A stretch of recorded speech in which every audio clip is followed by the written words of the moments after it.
ပြောရရင်ကွာဒီလိုဒီကဲဟိုတကယ်အနဲ့ရောင်နေမြေပေါ့ကွာပြောရရင်အနဲ့ရောင်နေမြေမှာစိတ်ကန်းသူကသမောစိတ်ပေါ့ယထာလန်းရဲ့သမောရဲ့ကားလန်းရဲ့စုံတဲ့နေရာအဲ့တကယ်နေရာဒေးဒီကျဲမှာကိုကနေထိုင်မတက်တော့သူများရန်ဖြစ်မဲ့နေရာသွားထိုင်မိတာဟိရန်ဖြစ်တယ်ဟိုကအုတ်ကလူအုတ်ပြက်လည်းနည်းနည်းတော့မဟုတ်ဘူးဟိုကလာတဲ့အုတ်ကလည်းအယောက်30လောက်ကိုထိုင်နေတဲ့လူကလည်း6ယောက်ကြီးတယ်ကိုထက်တယောက်နဲ့ဖြစ်လာဖြစ်တော့ကိုကဝင်မပါခြင်းကိုနဲ့လည်းမပတ်သက်ဘူးဆိုတော့ဘေးထွက်ပြီးရှောင်းမယ်ဆိုပြီးမတက်ထားလိုက်တာအဲ့ဒါမှကိုကိုဝင်လောက်တော့တာပဲမင်းကဘာလောက်တာလဲဆိုအဲ့လိုဖြစ်တာတကယ်လည်းဖြစ်ကိုကြံတဲ့လူတွေအကုန်ထွက်ပြီးတော့တယောက်မှမကြံကိုတယောက်တည်းကြံခဲ့တာအဲ့လူအုပ်ကြီးနဲ့ကိုတယောက်တည်းနဲ့ချတာတိုက်ခိုက်ကြတာပေါ့ကွာညဘက်ကြီးမှောင်ကြီးမှာအဝေးကဖျောင်းနေမီလင်းအောင်လေးလောက်ပဲရှိတာတယောက်တော့လူမျက်နှာမနေအောင်မှောင်တော့ပဲဖြစ်ကြတာလူဥလိုက်ကြီးကြတာမှာကိုတယောက်ခဲနဲ့ဖြစ်ရဒါမသိဘူးပေါ့နော်ကို့မှာဒဏ်ရာပြင်းပြင်းထန်ထန်ဘာတစ်ခုမှမရိုက်လိုက်ပဲနဲ့လွတ်လွတ်ကျွတ်ကျွတ်ပေါ့ကလေးချိန်ကြီးအသက်ရှင်နေကြတာဒီပညာကြီးစုပေါ့ဒီပညာကြောင့်ဒီပညာကဘယ်လိုပြောမလဲဆိုတော့တကယ်တမ်းလက်တွေ့လည်းသုံးချခဲ့ဘူးတော့ဒီပညာကိုတန်ဖိုးထားတယ်အရေးကြုံလာရင်ကို့ဘေးအန္တရာယ်ကိုတော်တော်လေးကိုကာကွယ်နိုင်ခဲ့တယ်လေကိုလေးကြုံခဲ့တာပေါ့သူကဒီရဲ့မူကဟဲ့အဝိုင်းတစ်ဝိုင်းရေးတာပဲနော်ဝါလုံးတစ်လုံးရေးတဲ့အတွက်လိုင်းမန်းဆိုတာအဝိုင်းဝန်းကိုပြောတာအဲ့တော့ဥမာဒုံတစ်ခုပြန်ရိုက်ကြတယ်အားရှိတဲ့သူနိုင်သွားမယ်ဓာတ်တစ်ခုကောင်းတဲ့ဓာတ်နိုင်သွားမှာပဲဓာတ်ကျူးသွားမှာဒီပညာကြတဲ့အဲ့လိုမဟုတ်တော့သူညနေရှင်းတိုင်းမသွားပဲနဲ့လာလမ်းကြောင်းမှာသွားပြီးတော့အဝိုင်းတစ်ဝိုင်းရေးပြီးတော့သွားတဲ့နီးဖြစ်တဲ့အတွက်တိုက်ခဲရေးမှာအမားချင်းပြန်တိုက်ကြဆိုင်သူကအပြုတ်ပိုင်းတွေကိုတီးတန့်ကစားတဲ့ပညာအဲ့ဒါနေ့စဉ်ဒီမှာလေ့ကျင့်နေကတဲ့နီးပဲလေတီးတန့်ထွေထူးရလို့ဆိုမရှိတော့အားသာချက်ကအဲ့ဒီပေါ့ကိုမနာဘူးပေါ့အမားချင်းပြန်ရိုက်တယ်မြင်ချင်းမဆိုင်တော့ပဲနဲ့သူ့အမားတွေအပြုတ်နဲ့သွားတဲ့ဟာအဓိကတော့အဝိုင်းတစ်ဝိုင်းမှာသွားရင်ပွဲတော်ပွဲပြီးသွားတဲ့သဘောပဲလေအားလေးတဲ့အဲ့ဒီမျိုးပညာခေးကဝိုင်းဝင်နေရောက်လာကြောက်ဝိုင်းဝင်ရောက်လာတယ်စားပြီးနဲ့ငါခုဘာလဲအဲ့ရနေခုံးလာအဲ့တုံးဒီချိတ်ကနေစက်ခုံးလာအဲ့ကလေးမြောက်တော့ဟိုဘက်ရောက်သွားတယ်လို့အဲ့နာမှာစားနေရပွဲဒါထူးကြပါသူဝင်းသမီးဟိုနေဆံမနဲ့တဲ့တော့ခါအောင်သွားပြီဟိုအနေကြီးတော့ဘူးတဲ့ဒါလည်းအဲ့ဆရာလည်းသမထဆရာဟုတ်ဒီတင်လို့လည်းမသွားအောင်ပါပါတို့တွေသွားအောင်ပါတယ်တင်ဝင်ပွဲတွေတက်ရအောင်သူပြောတဲ့အတိုင်းမှာပဲသူအဲ့ဒါနေပြင်မှာတိုင်းမှာပြင်နေရတယ်ဟာကျောင်းကခေါ်တဲ့တောင်မှာအဲ့မှာလည်းနေပြရတယ်အဲ့တိုင်းတဲ့နေပေးကမှအဲ့ချီတဲ့ပွဲမှာကာအဲ့တိုင်းဖိုင်ပြအဲ့ကြိုက်အဲ့မှာတို့ကြိုက်ဆိုင်ရတော့သူမအဲ့ဘူးလားဘူးလားဟုတ်နဲ့ထင်းတယ်ဟိုခန်းလုံးကတော့မဲ့ဘူးလားဘလောင်လာဟိုကသူကစလိုက်ပြီးအားကြီးပဲအဲ့မှာတဲတာဦးရိုးတယ်လည်းပုဂ္ဂိုလ်ပါသေးတယ်အဲ့မှာလောင်လာအဲ့မှာကိုယ်တွေပဲပြင်ပြီးဘာဆရာကြီးဆိုင်ရပွဲအပေးတာပွဲပဲဘုံလက်ရှိပြီးတော့ပွဲပဲအပေးထားလိုက်ရတော့ဒီပညာရနဲ့ပတ်သက်ပြီးတော့တင်တဲ့အခါမှာရိုးရာပညာဖြစ်တဲ့အတွက်ရိုးရာပညာအနည်းပုံစံမျိုးနဲ့ပဲသင်ပေးတယ်ကျွန်တော်တို့ဒီ officially တင်တဲ့ martial arts သင်တန်းတွေကဘယ်နည်းဘယ်ချိန်ဒီလိုဆိုပြီးမဲ့ရိုးရာပညာအမွေနှိမ့်ကြတော့ဒီလိုမဟုတ်ဘူးလက်ပွန်းတရီနေမယ်ကြုံရင်ကြုံတယ်လို့ထမင်းစားတဲ့အချိန်ဟိုနားတဲ့အချိန်တွားတဲ့အချိန်ခါမရွေးပေါ့သူကလိုအပ်တယ်လို့ theory ဖြစ်တော့လကောလက်တွေ့ဖြစ်တော့လကော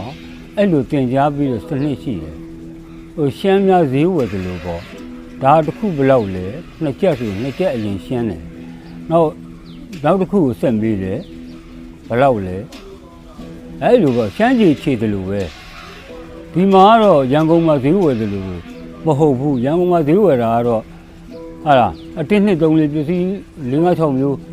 ရွေးလိုက်ပေါင်းလိုက်ဘယ်လောက်ကြလဲလက်ချမ်းနေရတယ်လို့မဟုတ်တစ်ခုချင်းဝယ်တဲ့သဘောပဲ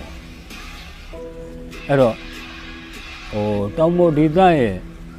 ပညာရပ်ကိုသင်တဲ့အခါမှာလည်းသူတို့ရဲ့သဘောအတိုင်းပဲပေါ့နော်အဲ့လိုအချိန်ခါမရွေးတင်ပါတယ်အဲ့လို ဒီမှာဒီလိုကြရတာဘုံနဲ့ပြန်ပြီးလို့နိုင်ရဆရာကြီးလို့ခေါ်တယ်လက်စင်ကောင်ကနေအဲ့ဒီရောက်မျိုးနဲ့ဒီခါလေးဒီယူပြီးတော့တိုင်းဖွဲ့ကြမှာသွားပြီးတော့အဲဒီခါနာမို့အဲဒီဘာနဲ့တိုင်းတစ်ခါကစားတယ်တိုင်းလေးတူကြီးဒါကြပြီးတော့မှတိုင်းဖွဲ့ကပြန်ပြီးတော့ဒီဘက်ဆရာဆိုင်သိမ်းဝဲဆရာဆိုင်သိမ်းနေဆရာပဲအဲ့တော့ဘုရားပညာကိုစိုက်ရတယ်အဲ့ဒီလိုစိုက်စိတ်ဝင်စားရတယ်အဲ့စိတ်ဝင်စားပြီးတော့အဲ့မှာတင်ထားခဲ့တဲ့အနှဲငယ်တော့ပြီးနေကျွားဒီမှာသွားတဲ့ခါကျအတွေ့အကြုံလေးကြတော့မိုင်းလက်ပြအတွေ့အကြုံလေးခက်တဲ့ကိုလေးကိုလွတ်လာခဲ့တယ်ခေါင်းနဲ့ဖြစ်လာတယ်အဲ့ဒါကိုသဘောကျတယ်ပြောင်းကြည့်လို့ဒီမှာပြီးပါ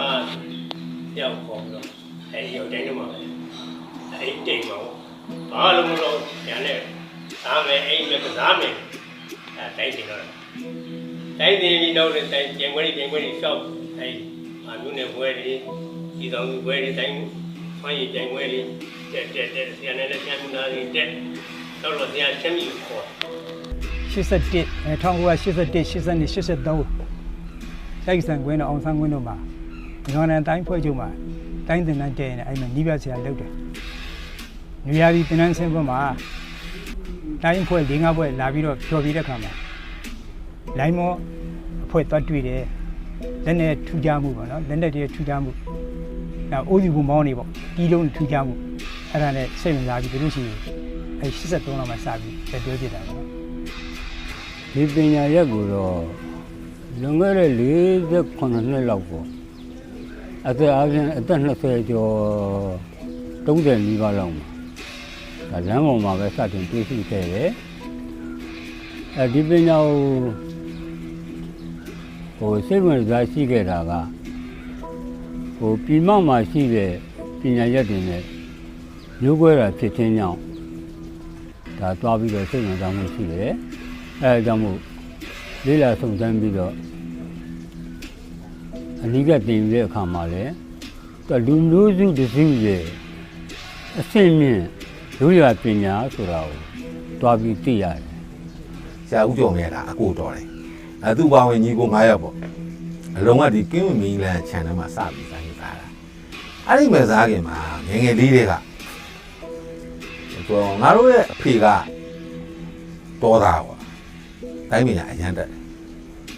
တော်တက်တယ်။အိုးကရှေးဆရာကြီးတင်းလို့ပြောကစားခဲ့တာ။ဆိုတော့သူကလည်းဝါသနာကြည့်တော့တို့ညီကို3လောက်ရှိတယ်။3လောက်ကစား။ည9နာရီထိုးတိုင်းကစား။9သားတဲ့အဲ့လိုလည်းကစား။အဲ့သူညီလေးနော်တကယ်ဘန်တို့ဆရာကြီးစီမှာလည်းသွားပြီးတော့ကစားရတယ်သွားပြီးတော့သူလွတ်တာပေါ့သွားကစား။အဲ့လိုပေါ့ဆရာကြီး3-4ယောက်စီမှာပဲအဓိကတော့မြန်မာတိုင်းပေါ့နော်။မြန်မာတိုင်းပညာမျိုးပွဲတွေပေါ့မြန်မာတိုင်းပညာတော့မှန်တယ်မျိုးပွဲတွေစီမှာတော်တော်များများကစားခဲ့တယ်ကစားပြီးတော့မှအဲ့လိုင်းမုန်းနဲ့တော့ဆက်နေပြီလိုင်းမုန်းကိုကစားရခြင်းမှာဒီမှာပဲအခုချိန်ထိပေါ့နော်ရဲသွားတာပေါ့အဓိကမြဲရတဲ့အကြောင်းရင်းဒီပညာကိုကြိုက်ကိုလည်းဒီပညာအခန့်ရှိရတဲ့ဒီပညာကိုကြိုက်ရတဲ့အကြောင်းကလည်းရှိတယ်အခြားစင်ငယ်ဦးတွေတွေ့ကြုံခဲ့ဘူးတဲ့ပညာတွေနဲ့မတူပွဲပြတာတွေအများကြီးရှိလူ့ဝက်ချက်တွေလည်းအများကြီးရှိတယ်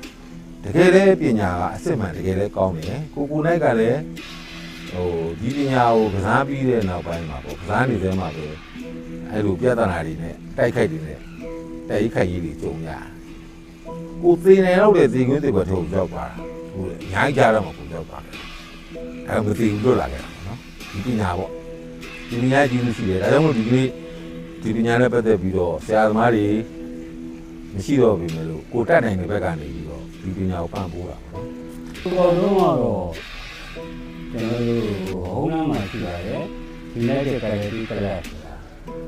အဲ့ဒီမှာကျွန်တော်ကကာရီကစားပါတယ်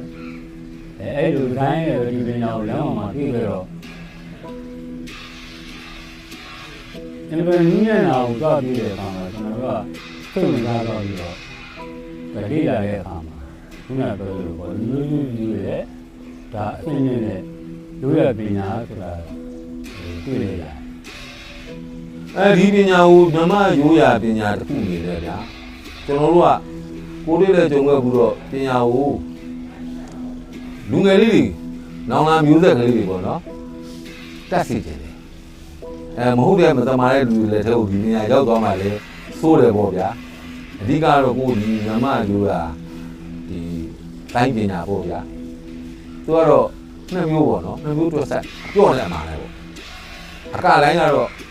ပြော့လိုင်းပေါ့ဗျာအဲ့ဒီအကလိုင်းထဲမှာပဲအခြားလိုင်းတွေပါနေတော့ဒါကတော့မှာလိုင်းအပြော့နေမှာနဲ့နှစ်မျိုးတွက်ဆက်ထားတယ်ဒီတက်ခိုင်ပညာရဲ့တစ်ခုကိုအကပညာလို့ပဲပြောတက်ခိုင်ပညာလို့ပဲပြောဒီပညာကိုတကယ်ပညာလည်းပညာအစစ်မှန်ဖြစ်လို့လူငယ်တွေကိုရိုးသက်တယ်ရိုးသက်ပြတ်သွားမှာစိုးရိမ်တက်စီတယ်ဒီပညာကိုကွယ်ပြောက်သွားမှလည်းကျွန်တော်စိုးရိမ်ဘာလို့ကျွန်တော်ရှိရဆရာကြီးတွေ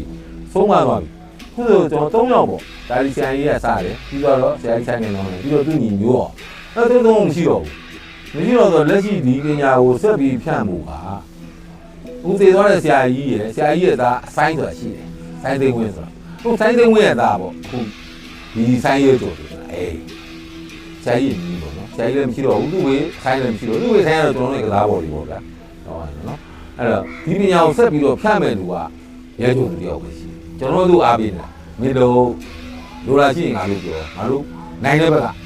ပံ့ပိုးမယ်ဒီပညာကိုမပြောက်ပြအောင်မင်းဆက်လုံးမင်းမတောင်းရှိတယ်ရိုးရိုးရရှိတယ်ဘာလို့ရှိလို့ဆိုသူ့ဖိုးရစပြီးတီထောင်ခဲ့တဲ့ line မို့လေနောက်တစ်ခါဒီတာပညာကိုတာဝန်ခံပြီးတော့ဖြန့်ပြူးတဲ့ဆရာဆိုင်ကေတောင်းနေဆိုတာလေသူ့အမေရဲ့အကိုအရင်အဲဟိုဒီပညာနဲ့ပတ်သက်ရင်မင်းမတာဝန်ရှိတယ်မင်းလို့အကုန်လုံးသူ့ကိုကျွန်တော်တို့ဝိုင်းပြီးတော့ဒါလူကြီးတွေပေါ့ဗျာကျွန်တော်တို့လက်ရှိတော့ဒီမှာလူကြီးတွေသူ့ဝိုင်းပြီးတော့ပံ့ပိုးပြီးလုပ်ခံထားတာပေါ့ဒီပညာလေးကိုကျွန်တော်တို့ဟိုကွယ်ပြောက်သွားမှာစိုးရင်လည်းလူငယ်တွေလည်းလေ့လာစီတယ် ဘာလဲတို့သူကတော့ဘာလဲလို့သိကြတယ်တို့သူကတော့သူ့ကိုနေမောဆရာဆိုင်ရုံနဲ့ပတ်သက်တဲ့လူရဲ့အမိုးဆရာနဲ့ပတ်သက်တဲ့ကိုယ့်ရဲ့ဆုံးနေပါဒီညောင်းနေရောတမိုးချိုးကွင်းကိုဒါချစ် ဒီကောင်တော့ပထမမိသားစုပေါ့နော်အဲ့ဒီဒီစုကနေဘုံမှာပြန်သွားတဲ့အခါမှာဒီဆရာရဲချုပ်ပြီးတော့ဒါဘာဖြတ်မလို့နေတယ်စိတ်ပိုင်းဆိုင်အောင်ဒီပိုင်းဆိုင်အောင်ခန္ဓာကိုယ်ကြနိုင်မှုအတွက်တကယ်လိုအပ်တဲ့အားဖြစ်တယ်နောက်နေရာတိုင်းမှာသူကချိုးပြီးလို့ရတော့နော်သူကအနေနဲ့မကြည့်ရင်းရင်းနဲ့ကြည့်နောက်တိုက်ခိုက်ပညာနဲ့တုံးရရတယ်လေနောက်ဒီဓာတ်ရတင်တဲ့နေဆိုတာရမ်းနေနေတာပါနော်အကြံပေးရင်တော့ တန်းနိုင်တော့ဒီပညာကိုကျွန်တော်တို့ဟိုလက်ဆင့်ကမ်းပါမှာဟိုတန်းနိုင်တော့ပါနော်ဟိုအားလုံးလည်းနေရပါ